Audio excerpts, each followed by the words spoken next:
बचाओ बचाओ, कोई मुझे इस शेर से बचाओ। अरे ये तो कोई मुसीबत में लगता है। चलो मित्र, चलकर देखते हैं।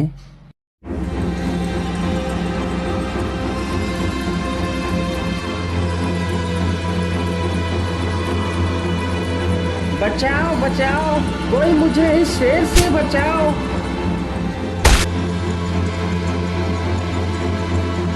तुम कौन हो मित्र, और इस घने जंगल में तुम अकेले क्या कर रहे थे?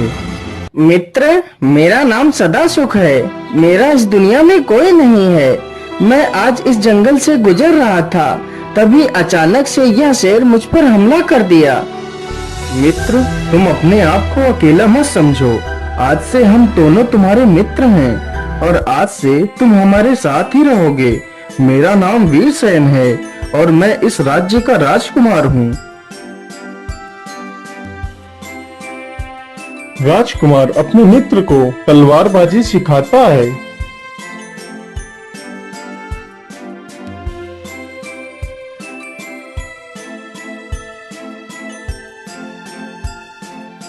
अरे मित्र, आज मैं अपनी ससुराल जाना चाहता हूँ और वहाँ से तुम्हारी भाभी को लाना चाहता हूँ।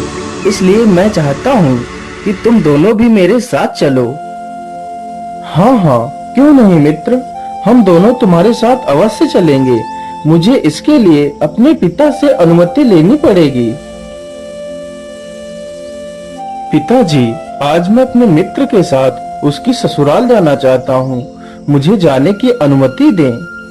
ठीक है पुत्र, मैं तुम्हें जाने की अनुमति तो देता हूँ, लेकिन पुत्र अपना ख्याल रखना। पिताजी, आप बिल्कुल भी चिंता ना करिए। मेरा ध्यान रखने के लिए मेरे दो मित्र मेरे साथ ही हैं। इतना कहकर वीरसेन अपने मित्रों के साथ निकल पड़ता है। तीनों मित्र चलते चलते अम्बा राज्य पहुंच जाते हैं। मित्र, अम्बा राज्य तो आ गया है। अब तुम अपनी ससुराल को चले जाओ। हम दोनों यहीं पर किसी सराय में रुककर अपनी रात काट लेंगे। हम दोनों का तुम्हारे साथ चलना ठीक नहीं होगा। लेकिन मित्र, तुम्हें मेरे साथ चलने में क्या आपत्ति है? मित्र, तुम जिद मत करो, तुम अकेले ही जाओ। बस रात भर की ही तो बात है। अच्छा ठीक है मित्र, यदि तुम्हारी यही इच्छा है तो मैं अकेला ही चला जाता हूँ। इतना कहकर वह अपनी ससुराल के लिए निकल पड़ता है। उधर दोनों मित्र सराय की तलाश में इधर उधर घूमने लगते हैं। अरे सुनो भाई, क्या यहाँ पर कोई सराय है जहाँ हम दोनों रात्रि व्यतीत कर सकें? हाँ भाई, यहाँ पर एक ही सराय है जो गांव के दक्षिण दिशा में है। इतना सुनकर दोनों मित्र दक्षिण दिशा की ओर चल पड़ते हैं। अरे मित्र, मुझे लगता है वह सराय यही है। चलो चलकर देखते हैं।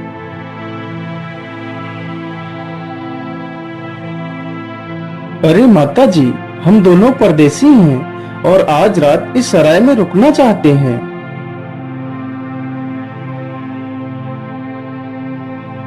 अरे यह बूढ़ी महिला हमें देखकर रो क्यों रही है?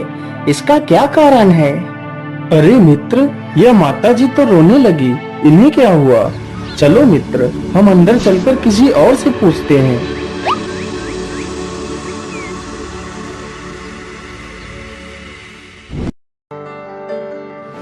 अरे भाई, हम लोग आज रात इस सराय में रुकना चाहते हैं।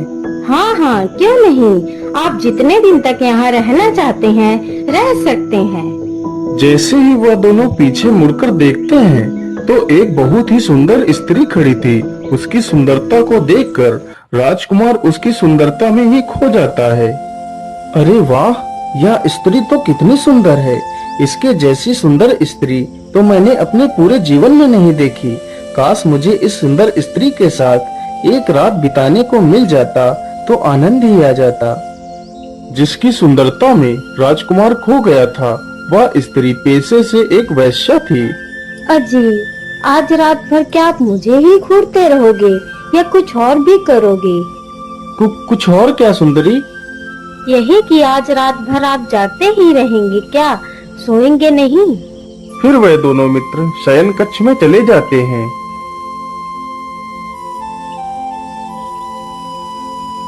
मित्र, मेरी बस एक इच्छा पूरी कर दो। उसके बदले तुम मुझसे जो भी मांगोगे मैं तुम्हें दे सकता हूँ। अरे मित्र, तुम ये कैसी बातें कर रहे हो? यदि तुम मेरा जीवन भी मांग लो तो वह भी मैं तुम पर हंसते हंसते कुर्बान कर दूंगा। नहीं मित्र, तुम ऐसे अपशब्द मत बोलो। मैं तो बस इस स्त्री के साथ एक रात गुजारना चाहता हूँ। अजी, तुम ये कैसी बातें कर रहे हो? मैं तो खुद तुमसे मिलने के लिए बेचैन हूँ। ठीक है मित्र, तुम दोनों यहीं सो जाओ और मैं बाहर जाकर सो जाता हूँ। इतना कहकर वह बाहर चला जाता है, लेकिन वह यहाँ के माहौल को देखकर बहुत ही चिंतित था।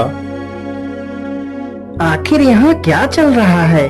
हमारे इस सराय में प्रवेश करते ही वह बूढ़ी महिला क्यों रोई थी? मुझे इसका पता लगाना चाहिए। अरे माता जी, मेरा नाम सदा सुख है और जो अंदर है वह मेरा मित्र है। हम दोनों आज रात के लिए ही यहाँ आए हुए हैं।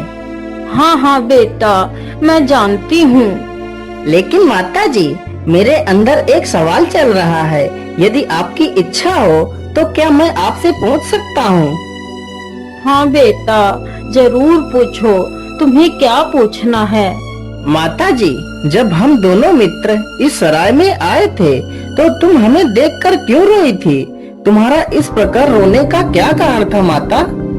पुत्र, मैं तुम्हें देखकर इसलिए रोई थी क्योंकि तुम दोनों मुझे बहुत ही मासूम और नेक दिल लगे थे। लेकिन माता जी, इसमें रोने की क्या आवश्यकता थी? पुत्र, मैं रोई इसलिए थी कि कल तुम्हारा प्रिय मित्र मर जाएगा। बूढ़ी महिला की यह बात सुनते ही उसके पैरों तले जमीन खिसक गई। लेकिन माता जी, मेरे मित्र को कौन मारना चाहता है? कृपा कर मुझे उसका नाम बताइए। देखो पुत्र, आज रात तुम्हारा मित्र जिस औरत के साथ सो रहा है वह कोई औरत नहीं बल्कि एक नागिन है, जो आधी रात होते ही मुसाफिर को डस लेती है और उनका सारा धन लूट लेती है। बस यही सारी बातें सोचकर मैं रोने लगी थी। माता जी, मेरे रहते हुए मारना तो दूर, मेरे मित्र की तरफ कोई आंख उठाकर भी नहीं देख सकता। इतना कहकर वह चुपके से राजकुमार के कमरे में जाकर छिप जाता है।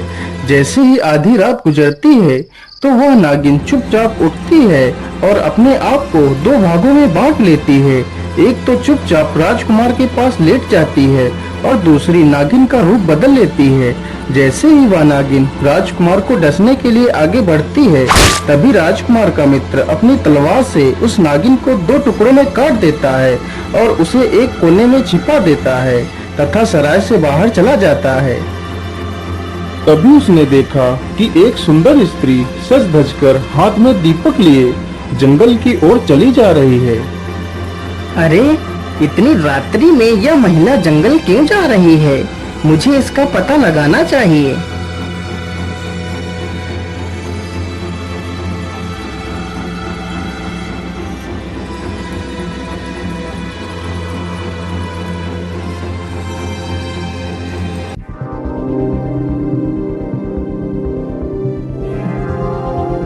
वह स्त्री जंगल में अपने आशिक से मिलने गई थी। अरे हरामखोर, तू अब आई है? तुझे पता भी है मैं यहाँ कब से तेरी प्रतीक्षा कर रहा हूँ और तू है कि अब आई है? अजी, आप गुस्सा क्यों होते हो? आज मेरी कुछ मजबूरी थी, इसलिए मैं तुमसे जल्दी मिलने नहीं आ पाई।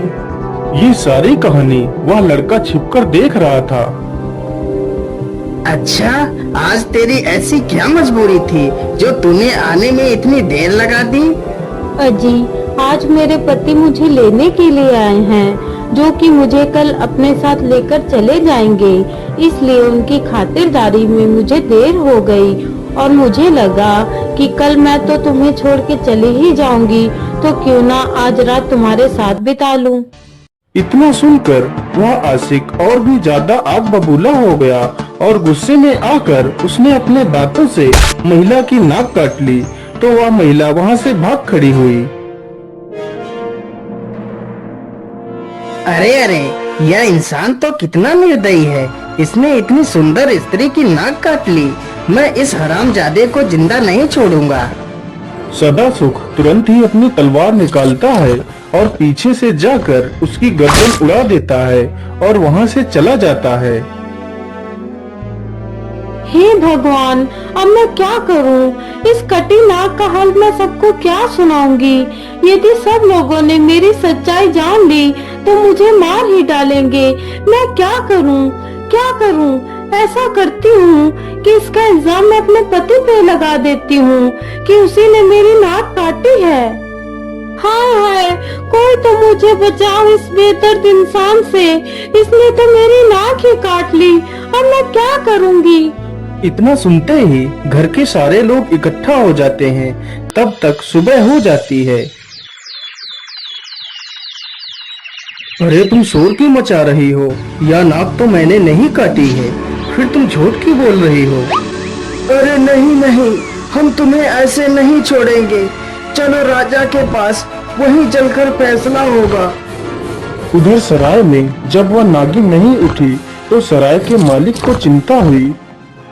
अरे आज मोहिनी अभी भी सोकर नहीं उठी है। ऐसा तो कभी नहीं हुआ। कहीं कुछ गड़बड़ तो नहीं हो गई। चलो चलकर देखता हूँ। हाय हाय, ये तुमने क्या कर दिया मुसाफिर? तुमने इस मोहिनी की हत्या कर दी। अरे कोई देखो, इस इंसान ने मोहिनी की हत्या कर दी है। इतना सुनते ही सराय में लोगों की भीड़ लग जाती है। लेकिन भाई, इस वैश्या को मैंने नहीं मारा है।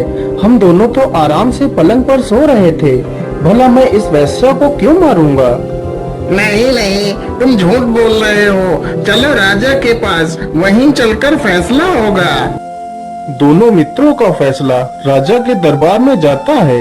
उधर उनका तीसरा मित्र रात भर जगने की वजह से गहरी नींद में सो रहा था। अरे पुत्र, तुम जल्दी उठो। तुम्हारे मित्र को राजा के सैनिक पकड़कर ले गए हैं। अरे हाँ, बताओ तुमने अपनी पत्नी की नाक क्यों काटी है? महाराज, मैं तो कुछ नहीं जानता। इसकी नाक कैसे कटी है? मैं तो सो रहा था महाराज। अच्छा, तो तुम बताओ, तुमने उस वैश्या को क्यों मारा? नहीं महाराज, मैंने उस वैश्या को नहीं मारा है। यदि तुमने नहीं मारा है तो फिर किसने मारा है? तुम दोनों झूठ बोल रहे हो। सैनिकों, इन दोनों को फांसी पर चढ़ा दिया जाए। रुकिए महाराज, ये दोनों निर्दोष हैं। मैं बताता हूँ कि वह वैश्या कैसे मरी और इस महिला की नाक कैसे कटी है। महाराज, हम तीनों मित्र हैं और हम लोग कल अपने मित्र पंचम लाल की पत्नी लेने आए थे, जो पत्नी आपके सामने खड़ी है महाराज। तो सुनिए महाराज, वह वैश्या कैसे मरी। फिर सदासुख राजा को पूरी कहानी सुनाने लगता है। यदि महाराज आपको मेरी बात पर यकीन न हो तो उस सराय में जाकर उसी कमरे में देखिए जहाँ पर मेरा मित्र और वह वैश्या रुके थे। उसी कमरे के कोने में वह नागिन कटी हुई पड़ी है। जब राजा ने इस बात की पुष्टि की तो पता चला कि वह सत्य बोल रहा है। फिर वह उस महिला के साथ हुई घटना के बारे में राजा को बताने लगता है। जब राजा ने इस बात की पुष्टि की तो पता चला यह बात भी एकदम सत्य है। सैनिकों, इस महिला को तथा इस आदमी को दोनों को फांसी पर अभी चढ़ा दिया जाए और इन दोनों मित्रों को रिहा कर दिया जाए।